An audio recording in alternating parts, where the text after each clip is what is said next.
El vídeo de hoy no estaba previsto, pero hoy os quiero presentar un testimonio reciente que la verdad me parece muy valioso, y es el testimonio de George Leeman. Para el que no sepa quién es George Leeman, fue un competidor de powerlifting de élite, y aunque ya no compite, en 2015 logró batir el récord absoluto de Estados Unidos de peso muerto raw, que es peso muerto a pelo, sin equipación ni agarres, nada, solo cinturón. Y levantó 909 libras, con apenas 23-24 años.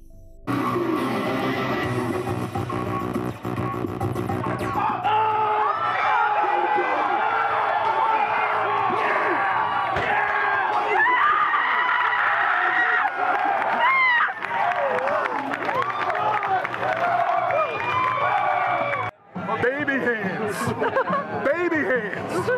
Pues es una figura muy interesante. George Leeman empezó a entrenar porque de pequeño sufrió bullying, porque era un niño gordito y tal, y él usó toda esta rabia y frustración acumulada durante años de burlas y de mofas como combustible para entrenar. Y de hecho llegó a ser el niño prodigio del powerlifting. O sea, una mole que llegó a pesar él 400 libras y que a los 18 años ya movía más de 800 libras en peso muerto, que es más de lo que levanta la mayoría de levantadores veteranos. Además de eso, movía más de 500 libras en press banca, 700 en sentadilla. Una brutalidad del powerlifting que se hizo famoso no solo por su edad, sino también por su temeraria forma de entrenar y de entender el powerlifting. Es decir, a este chico se le ha visto hacer series de varias repeticiones de peso muerto, o sea, con más de 800 libras y en plan tocar y subir, o sea, sin reposar la barra, resetear y volver a levantar. Esto es algo peligrosísimo, estos rebotitos peligrosísimos, se haga lo que se haga. Pero cuando lo haces con esta burrada de cantidades, o sea, el milagro es que no se partiera la espalda, aunque sí que se lesionó un montón de veces.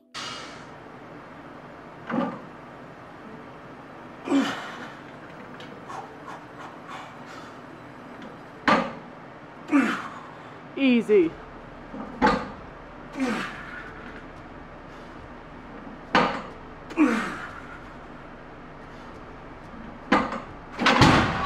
Got hurt.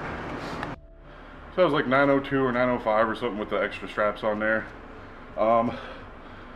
Pulled the right spinal erector a little bit. Doesn't feel like a tear. At this point I would kind of know the difference. But it's a pull.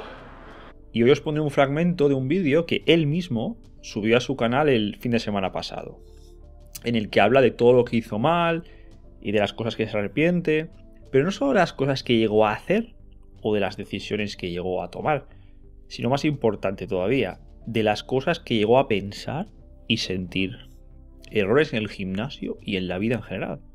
Y la verdad que me viene como anillo al dedo después de haber hecho tantos vídeos hablando de la importancia de trabajar la mente, de tomar las riendas del inconsciente, de los buenos motivos para hacer las cosas y los motivos tóxicos para hacer las cosas.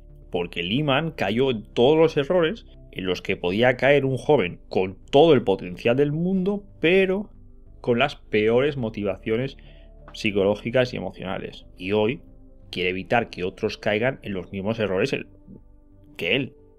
Entonces, si lo queréis ver íntegramente, porque este fragmento dura unos 9 minutos, el vídeo dura unos 18. Si lo queréis ver, os dejo el enlace en la descripción y ahí lo podéis ver. Pues sin más dilación, os dejo con él y a la vuelta sacamos conclusiones. The goal to become stronger, the goal to become bigger, the goal to improve is fantastic. I think everyone that's interested in fitness should be doing it, and people that aren't interested in fitness should become interested in their own level or version of fitness. But what I will tell you is I don't want people to be like me. Not the way I was or the way I have been with the gym. The idols that I have had, the people that I have looked up to over my life, who have done incredibly well with the gym, who have been incredibly strong, freaks, stuff like that, they're older now. And for the most part, I can't speak about every single person, but for the most part, these people are very, very, very hurt. Physically, they're very damaged. from the ways that they trained, from ignoring their bodies. These people are no longer who they were when they were lifting these heavy weights. They have actually progressed mentally to the point where they realize that it is not just about lifting heavy weights.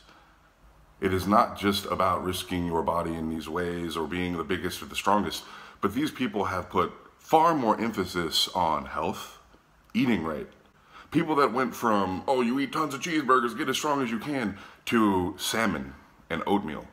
As they get older and smarter, they put more emphasis on taking care of the only vehicle that they have to move them through life and take care of their families. See, many of these people get older, they get a family, and all of a sudden, making your eyes turn yellow from oral steroids in order to lift a little bit more weight to impress almost no one is not at the top of their agenda anymore. Now they have people to care about.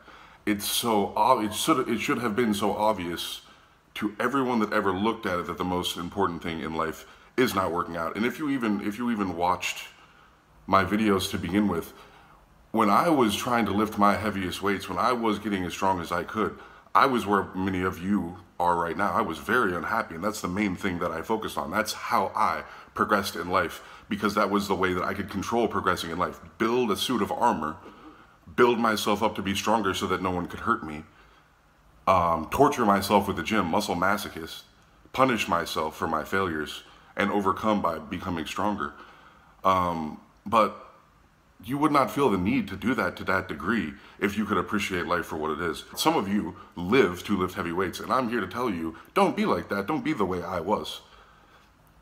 It's not just becoming physically stronger. You need to become stronger of mind. And as you become stronger of mind, you will realize that you need to become stronger of health. We need to become stronger people for ourselves. I've gone through periods of time where the only thing that mattered was strength. I did not care if I died. I would abuse stimulants to the point and do a set of 20 reps on deadlifts. I did not think I would ever catch my air again, and the one thing that went through my mind was I would be so fortunate to die right now doing something that I love. If everyone has to die, I would die like this. But you know what I love more than lifting weights? All the gifts of life. I love learning. I love improving in all ways.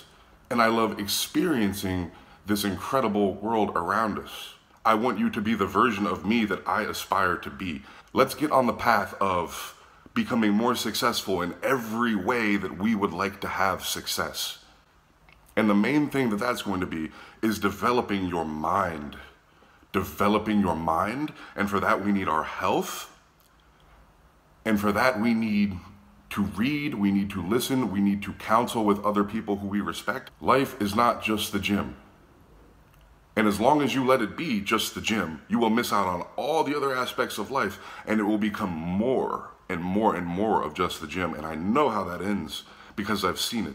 It ends in pain, injury, lack of money. I mean, I've seen so many cases of people destroying their families over working out, over goals in the gym. Because let me tell you something, it might not be the best for your relationship if you're spending the majority of your money and time on steroids and working out and all that kind of shit when you have 50 other things that you need to put huge emphasis on. Do you people have any idea the kind of abuse that many people go through to lift heavy weights, just mentally and physically, just from the drug use? Forget the training. The training cripples people. Yes, they are a very effective tool, but for strength training, the most important thing is not getting hurt. It's easy to continue to get stronger if you're willing to gain weight and all that kind of shit, but I got news for you. I don't want you to weigh 400 pounds to be strong. You only have one set of fucking skin. You only have one heart.